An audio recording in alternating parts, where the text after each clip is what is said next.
27-32. Je donne la parole à M. Mohamed Alassane à présent. Madame la Présidente, Mesdames et Messieurs les membres du Conseil, permettez-moi d'entrée de jeu d'exprimer ma joie de voir mes chers amis, une chère amie et collègue présider cette séance du Conseil. Ma plus profonde appréciation pour les membres de ce Conseil, pour leur attention, leur soutien et directive. Je suis ravie de voir les représentants de l'Irak et du Koweït participer à cette réunion d'aujourd'hui. Quelques mots de gratitude également au secrétaire général des Nations Unies pour son engagement constant au Moyen-Orient, y compris sa visite récente à Bagdad pour le sommet arabe. Madame la Présidente, Mesdames et Messieurs les représentants, depuis mon dernier rapport, il y a 6 mois, tant de choses se sont produites en Irak, et je ne vais pas vous en faire la liste. Aujourd'hui, toutefois, et avec votre permission, j'aimerais mentionner les faits les plus remarquables. En première ligne, la trajectoire de l'Irak vers une plus grande stabilité, une plus grande prospérité et une plus grande intégration régionale. Ma plus profonde appréciation pour le gouvernement de l'Irak, pour l'aide humanitaire fournie au peuple de Gaza, du Liban, du Yémen et de la Syrie. Et je dois mentionner également leur soutien à l'initiative de paix entre Turquie et le PKK, le Kurdistan. S'il était appliqué en toute bonne foi, cet accord permettrait la paix et la stabilité dans la région. Madame la Présidente, Mesdames et Messieurs les représentants, l'Irak est sur la bonne voie pour tenir de nouvelles élections parlementaires fixées au 11 novembre de cette année. La Haute Commission électorale indépendante de l'Irak, avec le soutien de la MANUI, est en train de réaliser des progrès considérables pour préparer ces élections. L'enregistrement des électeurs est mis en place et en conclusion, dans les jours à venir, près de 3/4 du total des électeurs seront enregistrés. Il reste encore, bien sûr, des défis à relever, de nature logistique aussi, mais l'Irak est attaché à des élections libres, justes et transparentes, avec la participation de tous les Irakiens, sans peur aucune, sans intimidation. La MANUI n'épargnera aucun effort et fournira l'assistance technique la plus professionnelle à cette fin, y compris des efforts en vue de promouvoir la plus large participation possible des femmes, des jeunes et des minorités. Dans l'intervalle et 6 mois après la région du Kurdistan d'Irak, après 6 mois depuis les dernières élections, nous attendons encore la création d'un gouvernement. Il va sans dire que, dans un esprit de compromis sur la base d'objectifs communs plutôt que de divisions partisanes, nous devrions dépasser et sortir de cette impasse prolongée. Il ne fait aucun doute que les partis concernés dans la région du Kurdistan de l'Irak seront en mesure de mettre sur pied un gouvernement compétent qui servira les intérêts du peuple de la région de Kurdistan en Irak et de l'Irak dans l'ensemble.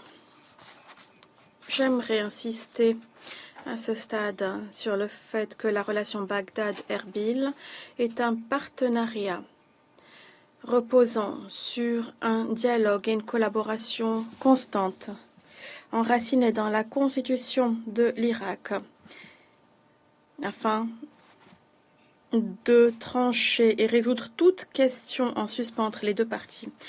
Madame la Présidente, chers collègues,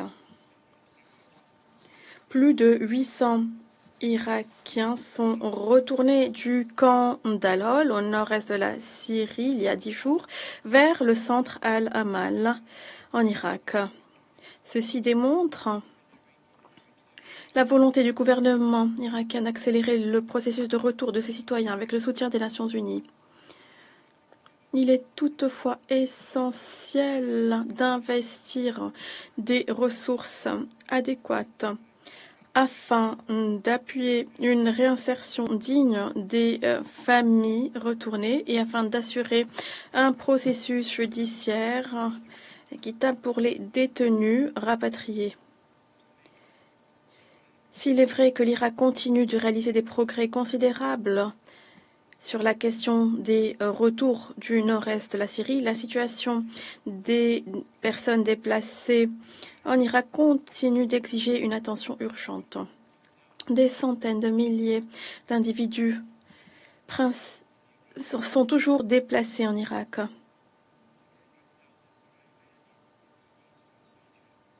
Y compris quelques 100 000 yazidis de Sinjar qui vivent dans des établissements formels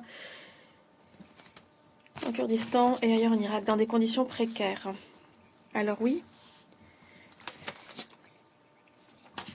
la reconnaissance récente par le gouvernement des droits fonciers des yazidis, avec 1300 lettres de propriété, près de 100 titres de propriété distribués cette année, est un jalon important.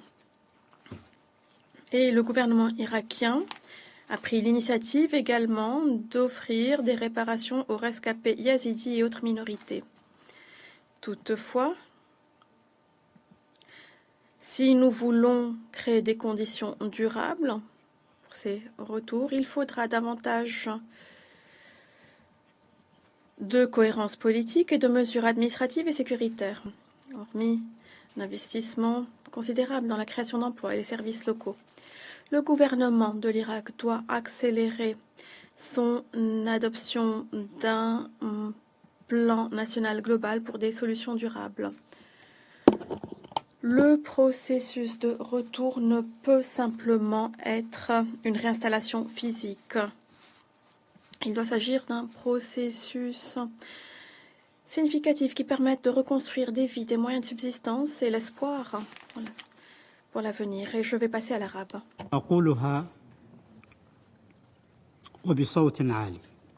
Et je vais le dire clairement. Les Yazidis en Irak ont subi de grands préjudices de manière indescriptible. Ils ont subi ce préjudice de la part de Al-Qaïda et nous sommes ici aux Nations Unies pour les aider. Les concernés en Irak et dans les pays voisins doivent prendre toutes les mesures nécessaires pour protéger cette secte et pour veiller à la dignité et l'appréciation et au statut humanitaire de cette population, en particulier du fait que, à ce jour, un certain nombre de personnes de cette population se retrouvent dans une situation de semi-détention après que Daesh ait dérobé leur vie. Nous pensons qu'il est important de mettre un terme à cette injustice imposée aux Yazidis irakiens et garantir leur retour chez eux et dans leur zone, dans la dignité. Madame la Présidente, chers représentants, l'attachement aux droits humains est au cœur de la stabilité et l'évolution de l'Irak, le développement de l'Irak. En janvier, l'Irak a fait l'objet d'un examen par le Conseil des droits de l'homme et l'examen périodique universel, un processus conçu pour appuyer et élargir la promotion et la protection des droits humains dans chaque pays. Un total de 263 recommandations sont en cours d'examen actuellement par l'Irak et pour adoption lors du prochain Conseil des droits de l'homme.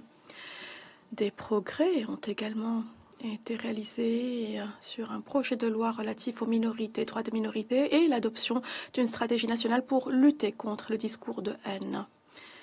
Les Nations Unies sont prêtes à continuer d'appuyer ces initiatives ainsi que d'autres initiatives en matière de droits humains et à discuter avec le gouvernement irakien, notre partenaire, le partenaire des Nations Unies, afin d'explorer des possibilités de poursuite de ce soutien après le départ de la Manui.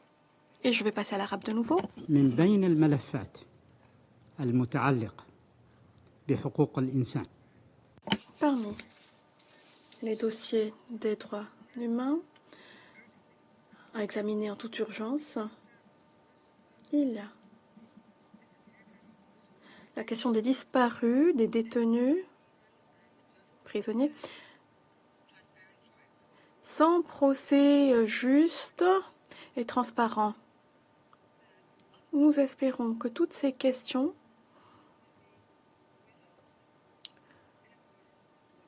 seront résolues conformément aux lois et aux réglementations irakiennes de manière à restaurer l'espoir pour les milliers de familles qui attendent depuis si longtemps pour connaître le sort de leurs êtres chers. Nous pensons que l'Irak du futur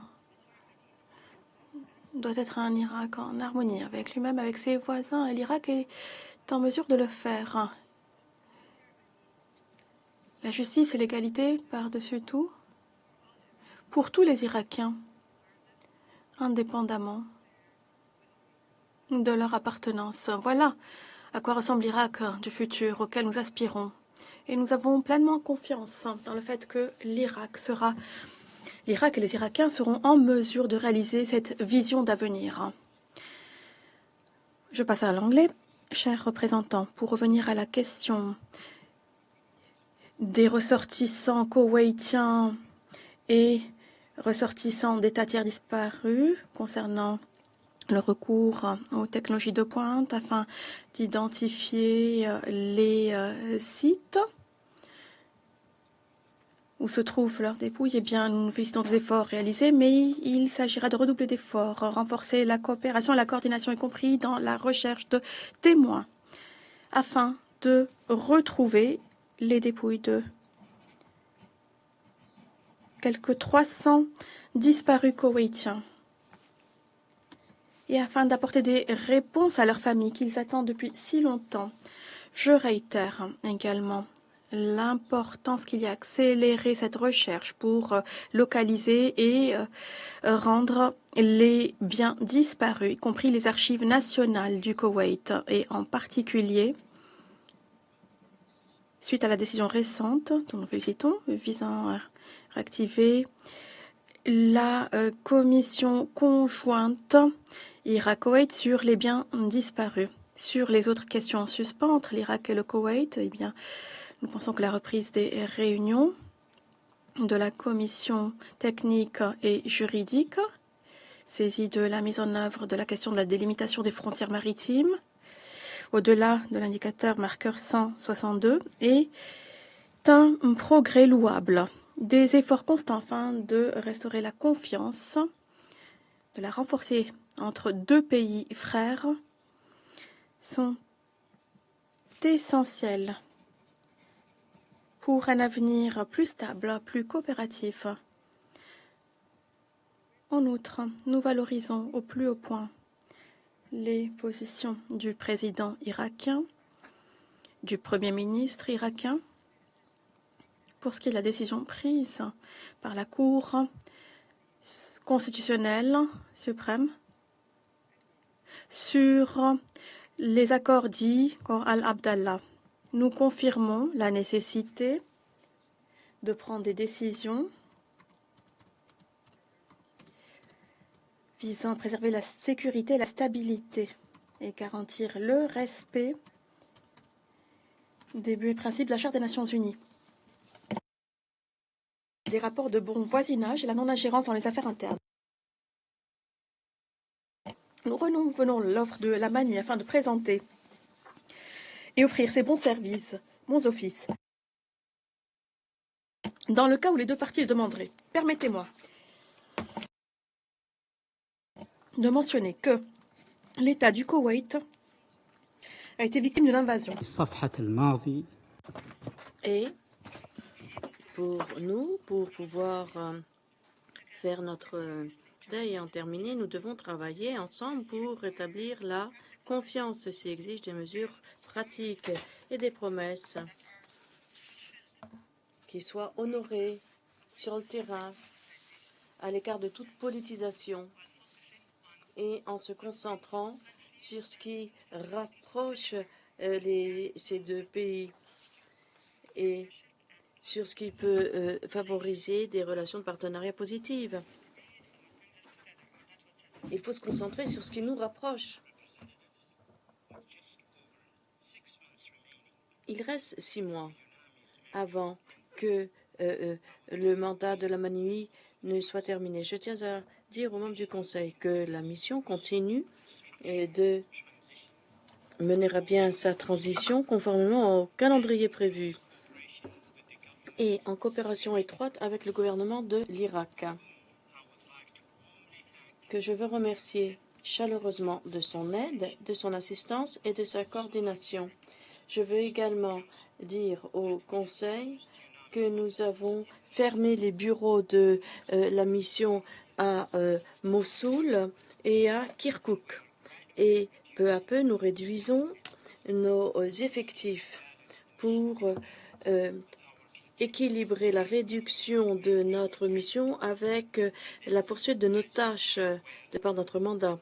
Et comme vous le savez, dans un cadre de grandes restrictions financières qui pèsent sur les Nations Unies dans leur ensemble.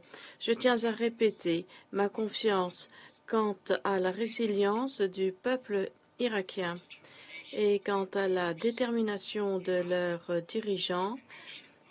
L'Irak est un pays d'une grande histoire, doté d'une grande force, d'un grand potentiel et d'une grande fierté. Et en travaillant ensemble, les Irakiens peuvent continuer de faire des progrès importants pour une plus grande stabilité, prospérité et pour les droits humains.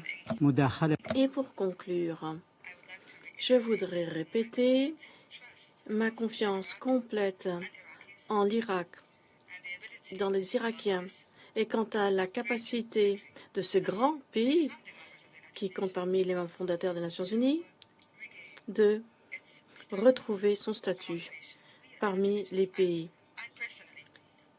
Et moi, personnellement, je suis attachée à soutenir l'Irak, le peuple irakien, autant que possible. Et nous n'épargnerons aucun effort dans notre coopération, car nous croyons dans ce pays et en son potentiel et en ses capacités et dans les capacités de son peuple. Je remercie